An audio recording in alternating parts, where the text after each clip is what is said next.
जय हिंद बच्चों, संदीप क्लासेस प्रयागराज में आपका स्वागत है।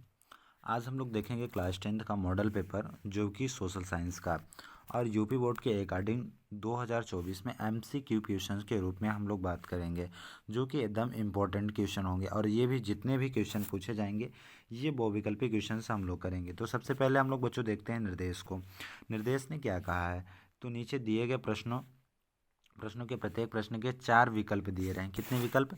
4 विकल्प होंगे। उसमें से एक विकल्प सही होगा, वही चुनकर अपने ओमार सीट या पत्रांक पर चिन्हित करना है मुझे। तो ठीक जो है इसमें उसी को हमको क्या कर देना है बच्चों, तो इसी प्रकार से इसमें हम इसको चिन्हित करेंगे। तो इसमें दिया है सबसे पहला क्वेश्चन, द्वितीय गोलमेज सम्मेलन। द्वितीय गोलमेज सम्मेलन का आयोजन कब किया गया था?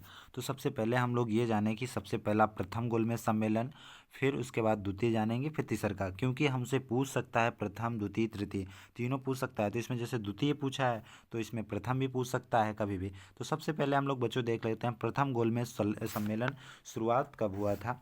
तो सबसे पहले इसमें शुरुआत जो होने वाला प्रथम गोलमेज सम्मेलन है वो 1930 में शुरू हुआ था, ठीक है। और उसके बाद जो भी गोलमेज सम्मेलन शुरू हुए, दूसरा का ये प्रथम गोलमेज सम्मेलन था।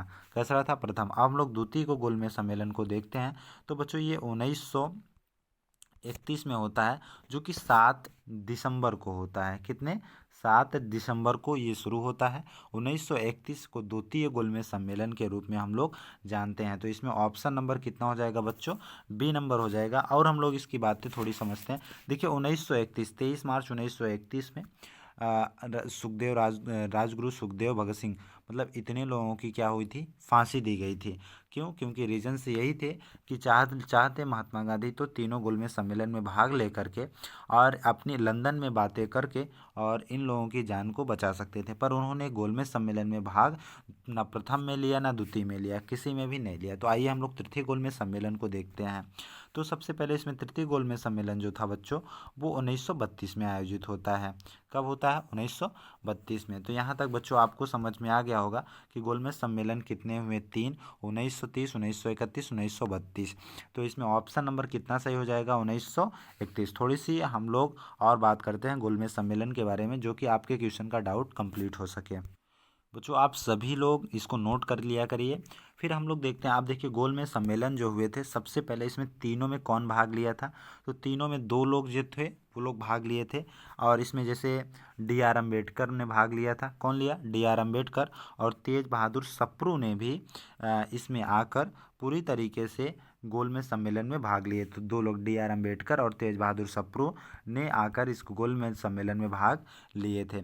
और तीसरके वाले में जो कि महात्मा गांधी भी लिए थे, और महात्मा गांधी जब गोलमेज सम्मेलन में भाग लेने जा रहे थे बच्चों, तो किस जहाज़ से गए थे ये भी पूछा जाता है। तो वो जहाज़ का नाम है राजपूताना जहाज़, ठीक है। राजपूताना नामक जहाज़ से इन्होंने राजपूताना, ठीक बच्चों, तो आप लोग लिख लीजिएगा, राजपूताना नामक जहाज़ से इन्होंने जाकर गोलमेज सम्मेलन में भाग लिया। और गोलमेज सम्मेलन का आयोजन बच्चों जो होता है वो लंदन में होता है। कहाँ होता है?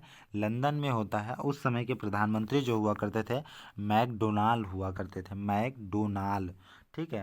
अब लिख देते हैं मैकडोनाल्ड, डोनाल्ड, ठीक बच्चों। तो ये उस समय लंदन के प्रेसिडेंट मतलब प्रधानमंत्री की हुआ करते थे। तो इन्हीं के समय में गोलमेज सम्मेलन आयोजित किया गया था। तो बच्चों अब हम लोग देखते हैं दूसरा का क्वेश्चन, सत्ता में साझेदारी का अच्छा उदाहरण किसको कहा जाता है या किस राष्ट्र को निर्देश दिया जाता है? तो इसमें पाकिस्तान, श्रीलंका, बेल्जियम और युगोस्लाविया को। तो इसमें हम लोग ऑप्शन कौन सही हो जाएगा बच्चों? बेल्जियम एक अच्छा उदाहरण है किसका? मतलब कि अच्छा सत्ता की साझेदारी के लिए एक अच्छा उदाहरण के रूप में चुना जाता है इसको। तो अब हम लोग देखते हैं बच्चों जो क्वेश्चन नंबर हम लोग 3 को। तो देखिए इसमें 3 कहा है, निम्नलिखित में से कौन सा विषय संघ सूची में है? ठीक है, किसमें? संघ सूची में। प्रतिरक्षा, कृषि, शिक्षा और व्यापार। तो संघ सूची में बच्चों कौन है? तो ये प्रतिरक्षा जो है ये एक प्रकार से संघ सूची का सब्जेक्ट माना जाता है, ठीक है। अब हम लोग क्वेश्चन नंबर देखते हैं, चौथा नंबर। इसमें कहा है श्रीलंका में कौन सा बहुसंख्या वर्ग का है? कौन सा है? बहुसंख्या वर्ग का है। तो इसमें दिया है सबसे पहले भारत, दूसरा का बेल्जियम, तीसरा का दिया है संयुक्त राज्य अमेरिका, चौथा श्रीलंका दिया है। तो बच्चों अब देखिए इसमें जो दिया है इसमें चारों हैं, पर इसमें देखिए सबसे पहले इसमें एक ऑप्शन से गलत दे दिया गया है। यहाँ पर संयुक्त राज्य अमेरिका को हटाइए और यहाँ पर लिखिए सिंघिया, सिंघली, ऐसे लिखिए सिंघली। क्या लिखेंगे हम लोग? सिंघली एक ऐसा बहुसंख्या वर्ग है जो श्रीलंका में शामिल होता है। तो यहाँ पर संयुक्त राज्य अमेरिका ना हो करके क्या हो जाएगा बच्चों? सिंघलिया हो जाएगा। ठीक है, अब हम लोग देखते हैं क्वेश्चन नंबर 5 को। निम्नलिखित में से कौन सा लोकतंत्र से संबंधित है? तो इसमें हम लोग देखेंगे लोकतंत्र से संबंधित जो होता है वो कौन है? पारदर्शी शासन, वैध शासन, उत्तरदायी शासन। तो इसमें से पारदर्शी, वैध शासन, उत्तरदायी शासन को लेकर भी ये तीनों भी होते हैं। तो इसमें कह सकते हैं इन शासन की व्यवस्थाएं जो भी होगी इनमें सभी से जो होगी एक प्रकार से लोकतंत्र के शासन व्यवस्था में आएगी बच्चों। अब हम लोग देखते हैं क्वेश्चन नंबर 6। इसमें कहा है निम्नलिखित में से किस राज्य में सीढ़ीदार सोपानी खेती होती है? तो बच्चों सबसे पहले सीढ़ीदार समझो, फिर उसके बाद आपको समझ में आएगा सोपानी वगैरह ये सारी चीज़ें क्या होती हैं। ठीक है, तो आइए सबसे पहले हम लोग एक सीढ़ी बनाते हैं बच्चों। जैसे ये बनाए, ये बनकर तैयार हुआ। अब इसमें हम लोग डाढ़ा फिट करेंगे, मतलब कि ऐसे ऐसे। ठीक है, तो देखो ऐसे ऐसे मैंने फिट कर लिया। अब देखिए जैसे ये पहाड़ है, ठीक है, इधर जब जा रहे हो तो ये एक प्रकार से ऊंचा है। कैसा है? ऊंचा है। और जब इधर आ रहे हो तो आप नीचे हैं।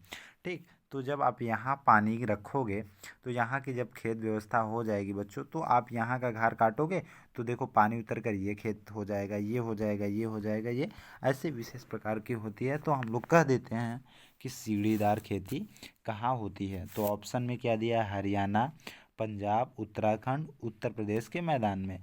ना तो ज़्यादा पहाड़ हरियाणा में है, ना पंजाब में है, ना तो उत्तर प्रदेश में है। तो जो भी ये व्यवस्था सीढ़ीदार होगी बच्चों वो कहाँ हो जाएगी? उत्तराखंड में हो जाएगी।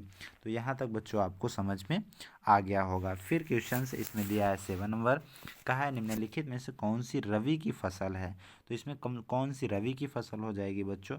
चावल, मोटा अनाज, चना, कपास। तो इसमें रबी की फसल जो हो जाएगी वो क्या हो जाएगी बच्चों? चना हो जाएगा। तो यहाँ तक आपको बच्चों समझ में आ गया होगा। और ये एकदम मोस्ट इम्पोर्टेंट्स बच्चों ये क्वेश्चंस हैं। ठीक है, आप इसे 1 से 2 बार ज़रूर देखिएगा और अपने मित्रों तक शेयर करिएगा। बहुत इंपॉर्टेंट्स हम लोग MCQ क्वेश्चंस ये कराया जा रहा है। फिर हम लोग देखते हैं क्वेश्चन नंबर 8 को। देखिए बच्चों 8 नंबर का है मोनोजाइट रेत।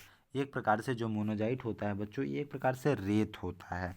ठीक है, में निम्नलिखित में से कौन सा खनिज पाया जाता है? इसमें कौन सा ऐसा उर्वरक मतलब खनिज है जो पाया जाता है? खनिज तेल, यूरेनियम, थोरियम, कोयला। तो जो ना तो यूरेनियम पाया जाता है बच्चों, ना तो तेल पाया जाता है, ठीक, ना तो खनिज तेल, ना तो कोयला। तो क्या पाया जाता है बच्चों? इसमें थोरियम पाया जाता है। क्या पाया जाएगा? थोरियम पाया जाता है। तो इसके बारे में फिर हम लोग क्वेश्चन नंबर 9 देखते हैं। निम्नलिखित में से कौन सा उद्योग चूना पत्थर के कच्चे माल के रूप में प्रयुक्त किया जाता है? तो कच्चे माल के रूप में कौन सा किसको उपयोग किया जाता है बच्चों? प्लास्टिक को, फिर मोटर गाड़ी को, सीमेंट को, एल्युमिनियम को। तो यहाँ पर किसको जाता है, किसको कौन दर्शाता है? तो हम लोग यहाँ पर कर सकते हैं कौन हो जाएगा बच्चों? सीमेंट ऐसी व्यवस्था है जो एक प्रकार से चूना पत्थर के रूप में कार्य करती है।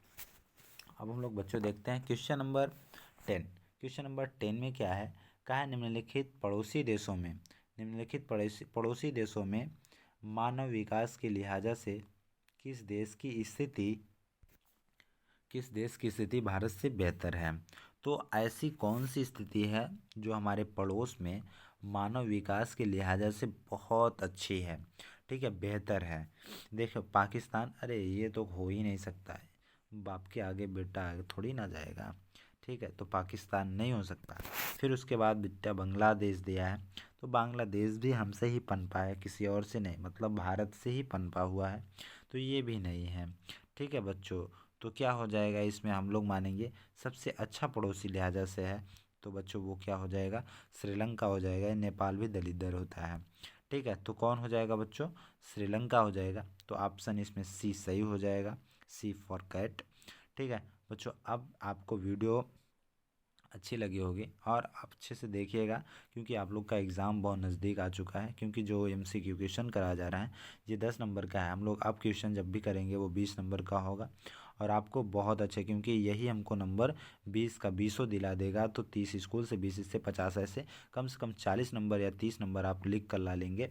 तो आराम से आपको कोई नहीं रोक पाएगा कि आप 80%, या तो मैं लिख कर बताता हूँ 85 से कम नहीं। मेरे जो पुराने स्टूडेंट हैं वो सभी ऐसे रूलों पे काम करते हैं और वो देखिए वो 85% के रूप में अकॉर्डिंग, किसी का तो 89, 85, 87, 85 के नीचे तो किसी का नहीं है मेरे अगली बार जो भी बच्चे एग्ज़ाम दिए थे।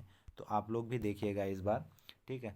तो आइए हम लोग मिलते हैं आप नेक्स्ट वीडियो में बच्चों। जय हिंद। आप वीडियो को लास्ट तक ज़रूर अपने मित्रों तक ज़रूर शेयर करिएगा और चैनल को सब्सक्राइब ज़रूर करिएगा। चलते हैं बच्चों, बाय बाय।